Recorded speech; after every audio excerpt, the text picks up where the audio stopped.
Hello friends, मु जितेन आपण मानकु मो चैनल रे स्वागत जनाउची। आज आमे वीडियो माध्यम रे देखिबा एथरो सेंट्रल यूनिवर्सिटी ऑफ ओडिशा रे जो बीएड एंट्रेंस हेतिला तार कौन कौन क्वेश्चन रहितला एवं एक्सपेक्टेड कट ऑफ कौन गला वर्ष कौन कट ऑफ जाइतिला ए सब विषय रे आलोचना करिबा। तेबे ता पूर्व आपन को गोटे अनुरोध, जदि आपन मो चैनल रे नुआ करी आछंदी तेबे चैनल को सब्सक्राइब कर नियंतु एवं सब अपडेट पाइबा पई बेल आइकन को क्लिक कर नियंतु। तेबे चलंतु फ्रेंड्स देखिबा। एथरे 5टी पार्ट आसे, 5टी सेक्शन आसे। पार्ट ए रे 4टा, पार्ट बी रे 4टा रु गोटे सिलेक्ट करिया पड़े। जो माने तो एग्जाम देइथिबे निश्चय भाबरे जानिथिबे। तेबे एथरो टिके अलगा प्रकार क्वेश्चन आसथिला, माने गला थर एवं ता पूर्व वर्ष अपेक्षा एथरो पूरा डिफरेंट पूरा। तेबे चलन देखिया जनरल इंग्लिश कंप्रेहेंशन कोन पड़थिला। कंप्रेहेंशन जो आसे हमर पैराग्राफ से टोटली आसी नथिला। रीडिंग कंप्रेहेंशन टोटली गोटे भी पड़िला नहीं पैसेज। एथरो ग्रामर जेमति noun phrase pronoun adjective adverb ए सब को नहीं माने जो कॉलम पड़े, column A column B matching सेही टाइप रो पड़ला। माने कंप्रेहेंशन तो आसी नथिला रीडिंग कंप्रेहेंशन। तेबे ता बाबद रे सेटा जति टाइम हमको निए गोटे पैराग्राफ पढ़ी कि 2-3टा क्वेश्चन आंसर करिया को, ठीक से बळा ये देइथिला। माने कॉलम वाइज 2-3टा part A column part B column सहित संयोग करिया को देइथिला। तापरे से गला रीअरेंजिंग सेंटेंस, रीअरेंजिंग देइथिला। सेंटेंस कंप्रेहेंशन आस्थिला क्वेश्चन, सेंटेंस सीक्वेंसिंग भी आस्थिला, स्पेलिंग एरर्स आस्थिला 2टी, जम्बल्स वर्ड्स, एंटोनिम सिनोनिम्स गोटे गोटे, आइडम फ्रेजेस, एरर करेक्शन भी आसीथिला, fill of the blanks and direct and indirect speech. ए सब सब्जेक्ट रु ए वर्ष इंग्लिश आसीथिला। ग्रामर पूरा हार्ड, 50% पड़िथिला इजी आ 50% निहाती इजी टू मॉडरेट पड़िथिला।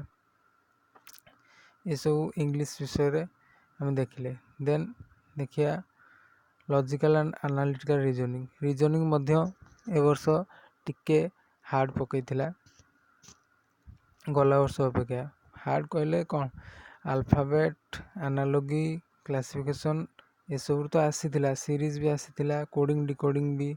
किंतु जो direction test, ranking test, time sequence test, number test ए सब को नहीं 3टा पजल आसीथिला। फास्टली गोटे 3 मार्क को नहीं गोटे पजल, नेक्स्ट लास्ट आड़ को 3 मार्क को नहीं गोटे पजल, तापरे फिर लास्ट रे 4टा क्वेश्चन आसीथिला गोटे पजल। पैराग्राफ वाली गोटे डाटा दिया हेतिला, ता भितरु क्वेश्चन आसीथिला 3टी 4टी लेखाएं, एवं से भितरु हमको सेटा पढ़ी की आंसर देवा को पड़थिला।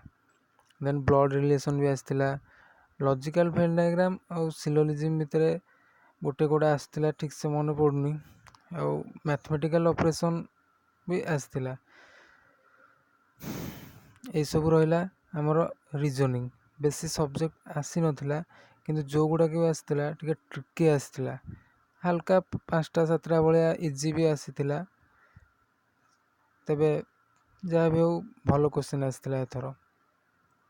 देन हम जीवा educational general awareness.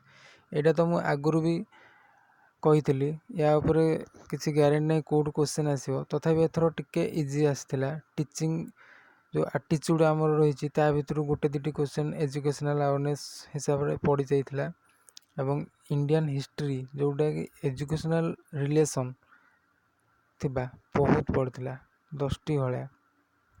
Indian polity जो कॉन्स्टिट्यूशन आर्टिकल लो क्वेश्चन आसीथिला से एजुकेटेड रिलेटेड। कंप्यूटर अवेयरनेस आसी नथिला एथरो। आउ जनरल अवेयरनेस ऑफ एजुकेशन ए सब हंटर कमिशन, सेटलर कमिशन ए सब रु आसीथिला क्वेश्चन। जहाँ भी educational and general awareness question ଆମେ ଯେଉଁ ଆଗରୁ ଦେଇଥିଲେ ଟପିକ୍ ସେ ଭିତରୁ କ୍ୱେଶ୍ଚନ୍ ପଡ଼ିଥିଲା। ପିଲା ମଧ୍ୟ କରିଛନ୍ତି, କମେଣ୍ଟ ସେକ୍ସନରେ ବି କହିଛନ୍ତି ଭଲ ହେଇଛି ବୋଲି। ସାର୍ ଆପଣଙ୍କ ସିଲାବସ୍ରୁ ହିଁ ଆମେ ପଢ଼ିଥିଲୁ, ବହୁତ କ୍ୱେଶ୍ଚନ୍ ପଡ଼ିଥିଲା। ତାପରେ ମୁଁ କହିଥିଲି ଯେ ଏଜୁକେସନାଲ୍ ଆୱାରନେସ୍ ଉପରେ କିଛି ପର୍ଟିକୁଲାର କହିହେବନି, ତେଣୁକରି ଯିଏ ଯେତିକି ଜାଣିଥିବ ନିଜ ପଢ଼ା ଅନୁସାରେ ଠିକ୍ ଠାକ୍ ମାର୍କ ଆସିବ। ସହଜିଆ ବି ଆସିଥିଲା, କିଛି କଷ୍ଟ ଆସିନଥିଲା। ଦେନ୍ ଟିଚିଂ ଆଟିଚ୍ୟୁଡ଼୍ ତ ମୁଁ କହିଥିଲି ଏସବୁ ଆଗରୁ ମୋ ସିଲାବସ୍ରେ, ଏବଂ ସେଇ ଭିତରୁ ହିଁ ଟିଚିଂ ଆଟିଚ୍ୟୁଡ଼୍ ଆସିଥିଲା। ଟିଚିଂ ଆଟିଚ୍ୟୁଡ଼୍ 40-50% ପୁରା ଇଜି ଆସିଥିଲା। ଦେନ୍ ଟିକେ ମଡରେଟ୍ ଟିକେ ଚିନ୍ତା କରିବାକୁ ପଡ଼ିଥିଲା 8-10ଟି କ୍ୱେଶ୍ଚନ୍। ଏଇସବୁ ସବଜେକ୍ଟରୁ ହିଁ ଆସିଥିଲା। Teaching skills, teaching instruction, method of teaching, role of teacher, development of teacher, ଏଇସବୁରୁ ହିଁ ଆସିଥିଲା। ପର୍ଟିକୁଲାର ତ କହିହେବନି କେଉଁଥିରୁ, ସେଇ ସବଜେକ୍ଟ ପଢ଼ା ହେଇଥିଲା ଏବଂ ତା ଭିତରୁ ହିଁ ଆସିଥିଲା। ଚିଲଡ୍ରେନ୍ ଏବଂ ଟିଚିଂ ରିଲେସନ୍, ଟିଚିଂ ଆଟିଚ୍ୟୁଡ଼୍ ଠିକ୍ ଠାକ୍ ଭଲ କ୍ୱେଶ୍ଚନ୍ ଆସିଥିଲା ଏଥର, ଭଲ ମାର୍କ ମଧ୍ୟ ରହିବ ପିଲାଙ୍କର। ଦେନ୍ ମ୍ୟାଥମେଟିକ୍ସ ଆମେ ଦେଖିବା, ମାନେ ବହୁତ ଡିଫରେଣ୍ଟ। ଗଲା ବର୍ଷ ତା ପୂର୍ବ ବର୍ଷ ପୁରା ଆମର ମାନେ RS ଓରାଲ୍ ବହି ପଢ଼ିକି ଗଲେ ପୁରା ବଢ଼ିଆ ମାର୍କ ରହିଥିଲା, କିନ୍ତୁ ଏ ବର୍ଷ ମ୍ୟାଥମେଟିକ୍ସ ପୁରା ଚେଞ୍ଜ କରିଦେଇଛି। ଟ୍ରିଗ୍ନୋମେଟ୍ରିକ୍ରୁ 2-3ଟି କ୍ୱେଶ୍ଚନ୍ ପକାଇଥିଲା, ପରସେଣ୍ଟେଜରୁ ମାତ୍ର ଗୋଟିଏ, କ୍ୟାଲେଣ୍ଡରରୁ ଗୋଟିଏ, ଏସ୍.ସି.ଏଫ୍ ଆସିଥିଲା ଗୋଟେ କ୍ୱେଶ୍ଚନ୍, ଆଭରେଜ ମଧ୍ୟ ଗୋଟେ, ଆଉ ଏଜ୍କୁ ନେଇ ଗୋଟେ କ୍ୱେଶ୍ଚନ୍ ଆସିଥିଲା, ଯେଉଁଟାକି ସେଇ ଏଜ୍ କ୍ୱେଶ୍ଚନ୍ଟା ଆମର ରିଜନିଂରେ ବି ପଡ଼ିଥିଲା। ପ୍ରଫିଟ୍ ଲସ୍ ଗୋଟେ କ୍ୱେଶ୍ଚନ୍, ଟାଇମ୍ ଆଣ୍ଡ ୱାର୍କ ଆମର ରିଜନିଂରେ ପଡ଼ିଥିଲା, ମ୍ୟାଥରେ ଟିକେ ଡାଉଟ୍, କିନ୍ତୁ ଟାଇମ୍ ଆଣ୍ଡ ୱାର୍କରୁ ଗୋଟେ କ୍ୱେଶ୍ଚନ୍ ଆସିଥିଲା, ଏବଂ ନମ୍ବର ସିଷ୍ଟମରୁ 2-3ଟି, ଏଲିମେଣ୍ଟାରୀ ଆଲଜେବ୍ରାରୁ 3-4ଟି, ରିଲେସନ୍ ଆଣ୍ଡ ଫଙ୍କସନ୍ରୁ ଆଉ ଯେତିକ ବାକି ରହିଲା ସବୁଠୁ ଅଧିକ ରିଲେସନ୍ ଆଣ୍ଡ ଫଙ୍କସନ୍।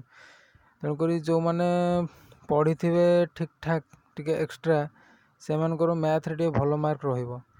ନଚେତ୍ ଆମ ସିଲାବସ୍ ଅନୁସାରେ ଟିକେ ବାହାରୁ ମ୍ୟାଥ ପଡ଼ିଯାଇଥିଲା, ସେଥିପାଇଁ ସରି। ତଥାପି ପିଲା ଭଲ କରିଛନ୍ତି, ମୁଁ କଥା ହେଇଥିଲି କିଛି ଜଣଙ୍କ ସାଙ୍ଗରେ, ଭଲ କରିଛନ୍ତି ବୋଲି କହିଲେ।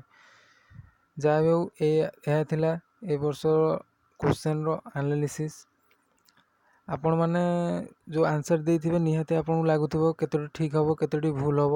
ତାହା ଆଇ ବଟନ୍ରେ, ମୁଁ ଉପରେ ଥିବା ଆଇ ବଟନ୍ କ୍ଲିକ୍ କରି ଆପଣଙ୍କ ଅନୁସାରେ ଆପଣଙ୍କର କେତେ ମାର୍କ ଆସିବ ସେଇଟା କ୍ଲିକ୍ କରିନେବେ। ତାପରେ ଆମେ ଏବେ କଟ୍ ଅଫ୍ ବିଷୟରେ ଡିସ୍କସନ୍ କରିବା। ସେଇ ଅନୁସାରେ ମୁଁ ବି ଜାଣିବି ଏତିକି ପିଲାଙ୍କର ଏଇଆ ଅଛି। ଏ ବର୍ଷର ଆଭରେଜ ଆମ କଟ୍ ଅଫ୍ ମାନେ ଯେଉଁ ଏକ୍ସପେକ୍ଟ କରାଯାଉଛି ସେତିକିରେ ଯିବ ନା ତାଠୁ ଅଧିକ ଯିବ ଜଣାପଡ଼ିବ। ତେବେ ଚାଲନ୍ତୁ ଦେଖିବା କଟ୍ ଅଫ୍ କ'ଣ ଥିଲା ପ୍ରିଭିୟସ୍ ଇୟର୍ ଆଉ ଏ ବର୍ଷ କ'ଣ।